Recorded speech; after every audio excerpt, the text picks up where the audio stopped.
चंद्रयान 3 का वो मैसेज जिसका हर हिंदुस्तानी को बेसब्री से इंतजार था। चांद की कक्षा पर पहुंचकर चंद्रयान 3 ने जो संदेश भेजा है उसे हर हिंदुस्तानी को सुनना चाहिए। जी हाँ, चंद्रयान 3 एक बहुत बड़ी परीक्षा पास कर चुका है और भारत के लिए ये बहुत बड़ी जीत है। लेकिन सवाल ये खड़ा होता है कि आखिरकार चंद्रयान 3 ने क्या मैसेज भेजा है और उसमें क्या बताया गया है। आज की इस खास वीडियो में हम आपको सब कुछ बताएंगे, बस बने रहिएगा हमारे साथ इसी तरह वीडियो में एंड तक। दोस्तों, जब से चंद्रयान 3 भारत की धरती से चंद्रमा के लिए लॉन्च हुआ है तब से हर भारतीय टकटकी लगाए बस इसी पल का इंतजार कर रहा है कि कब ये चांद की धरती पर कदम रखकर भारत का नाम रोशन करे। हालांकि इससे पहले जो चंद्रयान 2 मिशन गया हुआ था वो चांद की सतह पर पहुंचने से कुछ किलोमीटर पहले ही भटक गया और इसरो से उसका संपर्क टूट गया। लेकिन चंद्रयान 3 ने चांद की कक्षा में कदम रख दिया है। जी हाँ, चांद के ऑर्बिट पर कदम रखते ही चंद्रयान 3 ने एक बहुत बड़ी परीक्षा पास कर ली है और वहां पहुंचकर 5 अगस्त को इसरो के वैज्ञानिकों को एक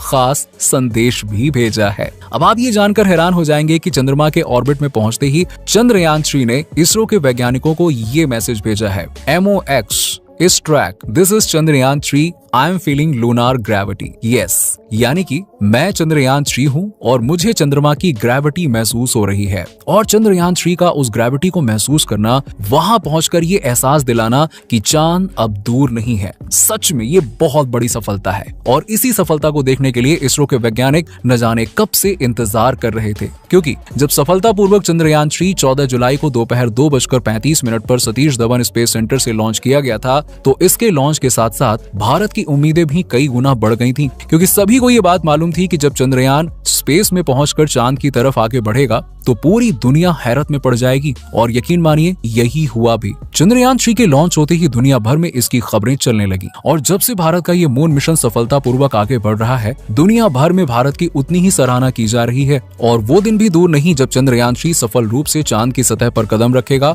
और ऐसा करने वाला भारत चौथा देश बन जाएगा, क्योंकि चांद की सतह पर सॉफ्ट लैंडिंग करने वाले देशों में अब तक चाइना, रशिया और अमेरिका ही है। हालांकि पिछली बार चंद्रयान 2 के जरिए भारत ने ऐसा करने की कोशिश जरूर की थी, लेकिन वो मिशन सफल होते होते फेल हो गया। पर कोई बात नहीं, इस बार चंद्रयान 3 को सफल होने से कोई नहीं रोक सकता और इसका सबूत चंद्रयान 3 ने खुद अपने मैसेज के जरिए दे दिया है कि अब मुझे चंद्रमा की ग्रेविटी का एहसास हो रहा है, जो कि एक बहुत बड़ी बात है। चंद्रयान 3 ने जैसे ही चांद की कक्षा में कदम रखा, उसने धरती पर इसरो सेंटर को सबसे पहले यही मैसेज भेजा। अपने सफर के 22 दिन बाद मिशन चंद्रयान 3 ने शनिवार शाम को बड़ी चुनौती को सफलतापूर्वक पार कर लिया। चंद्रयान 3 ने 3,84,400 किलोमीटर की दूरी तय करने के बाद शनिवार को धरती की ग्रेविटी के दायरे से बाहर निकलकर चांद के ऑर्बिट में कदम रख दिया है। लेकिन ये सब कुछ जितना बोलने में आसान लग रहा है ना, यकीन मानिए ये उतना आसान बिल्कुल भी नहीं था, क्योंकि ऐसा करना एक बड़ी चुनौती थी जिसे चंद्रयान 3 ने बहुत ही आरामदायक तरीके से पार कर लिया है। इसरो के वैज्ञानिकों का कहना है कि धरती की ग्रेविटी से दूर जाकर चांद की ग्रेविटी को छूने का या फिर कह लीजिए कि उसे महसूस करने का जो सफर था वो करीब आधे घंटे का था। यानी कि आधे घंटे तक चंद्रयान 3 बिना किसी ग्रेविटी के स्पेस में मोशन कर रहा था। यानी कि साफ तौर पर अगर बोला जाए तो आधे घंटे में धरती की ग्रेविटी से निकालकर चंद्रयान को चांद की कक्षा में पहुंचा दिया गया। लेकिन अभी कहानी खत्म नहीं हुई है, क्योंकि अब इंतजार उस पल का है जब चंद्रयान 3 चांद की सतह पर उतरेगा। जहां चंद्रयान 3 चांद के चारों तरफ 5 चक्कर लगाएगा। शुरुआत 40,000 किलोमीटर वाले ऑर्बिट से हो चुकी है। इसके बाद जो दूसरा ऑर्बिट है वो 18 से 20,000 किलोमीटर वाली अंडाकार कक्षा में होगी, जिसकी चांद की सतह से दूरी करीबन 120 किलोमीटर होगी। इसके बाद तीसरे मैन्यूवर में 4 से 5,000 किलोमीटर, फिर चौथे में 1,000 किलोमीटर और पांचवे में 100 किलोमीटर की गोलाकार कक्षा हासिल होगी। और फिर चंद्रयान 3 का विक्रम लैंडर चांद की सतह पर सॉफ्ट लैंडिंग करके इतिहास के पन्नों में हमेशा हमेशा के लिए अपनी जगह बना लेगा। आइए अब आपको ये भी बता दें कि चंद्रमा के चारों तरफ चंद्रयान 3 किस तारीख में कौन सी ऑर्बिट बदलेगा, क्योंकि ये जो ऑर्बिट बदलने का समय है ये भी पहले से ही तय किया गया है। पूरी प्लानिंग इसरो ने कर रखी है और उसी प्लानिंग के हिसाब से ही चंद्रयान 3 आगे लगातार बढ़ रहा है। असल में 6 अगस्त की रात 11 बजे के आसपास चंद्रयान 3 को चांद के दूसरे ऑर्बिट में डाला जा चुका है। वहीं 9 अगस्त की दोपहर 1:45 के आसपास तीसरी ऑर्बिट में चंद्रयान 3 प्रवेश करेगा। 14 अगस्त को दोपहर 12 बजे के आसपास चंद्रयान 3 चौथे ऑर्बिट में जाएगा और फिर 16 अगस्त को सुबह 8:30 बजे के आसपास 5वां लूनर ऑर्बिट इंजेक्शन होगा और फिर यहाँ से असली काम शुरू होगा, क्योंकि 17 अगस्त को प्रोपल्शन मॉड्यूल और लैंडर अलग होंगे और इसी तारीख को चंद्रयान 3 को चांद की 100 किलोमीटर वाली गोलाकार कक्षा में डाला जाएगा और 18 और 20 अगस्त को डी ऑर्बिटिंग होगी, यानी कि चांद के ऑर्बिट की दूरी को कम किया जाएगा। लैंडर मॉड्यूल 100 बाई 35 किलोमीटर के ऑर्बिट में जाएगा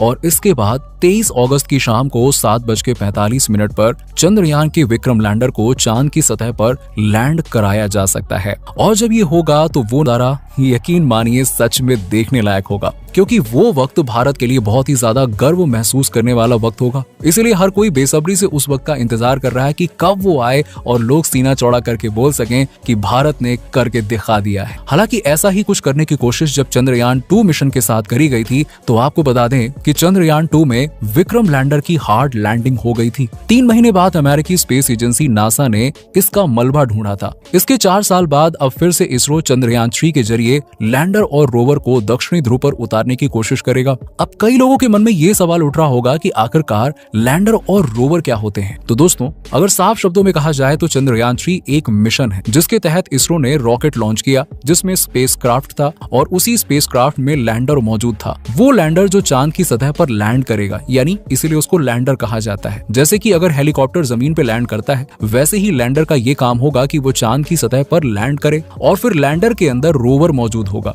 जो कि एक 6 पहियों का रोबोट होता है जो लैंडर के अंदर ही होगा और लैंडिंग के बाद बाहर आ जाएगा और यही रोबोट पूरे चांद में घूम घूम कर उस रिसर्च को अंजाम देगा जो इसरो करना चाहती है। चंद्रयान 3 से चंद्रमा का निर्माण और विकास जिस तरह से हुआ है, उसे समझने से पृथ्वी सहित सौर मंडल के इतिहास को समझने में मदद मिलेगी। चंद्रमा पृथ्वी से सबसे निकटतम बहुमूल्य पिंड भी है और जिस पर अंतरिक्ष खोज का प्रयास किया जा सकता है, या फिर साफ शब्दों में कहा जाए तो आने वाले समय में चांद पर किस तरह लूनर बेस बनाया जा सकता है, इसके बारे में भी जरूरी रिसर्च करेगा। क्योंकि ये बात तो बहुत पहले से ही पता चल चुकी है कि चांद में पानी मौजूद है, हालांकि वो बर्फ के रूप में गड्ढों में जमा हुआ है और उन्हीं गड्ढों से जुड़ी रिसर्च जारी है। इस काम में नासा के वैज्ञानिक तो सालों से लगे हुए हैं ही, लेकिन हमारा इसरो भी कम नहीं है। उसे भी चांद से जुड़ी हर एक जानकारी लेनी है ताकि आगे चलकर जितने भी लूनर मिशन हो उसमें एक महत्वपूर्ण भूमिका इसरो भी अदा कर सके। और ये सब कुछ तभी संभव हो पाएगा जब भारत द्वारा लॉन्च किया जाने वाला चंद्रयान 3 चांद पर सॉफ्ट लैंडिंग कर पाएगा। क्योंकि दोस्तों, ये बात तो साफ है कि अगर एक बार चांद की सतह पर सॉफ्ट लैंडिंग हो गई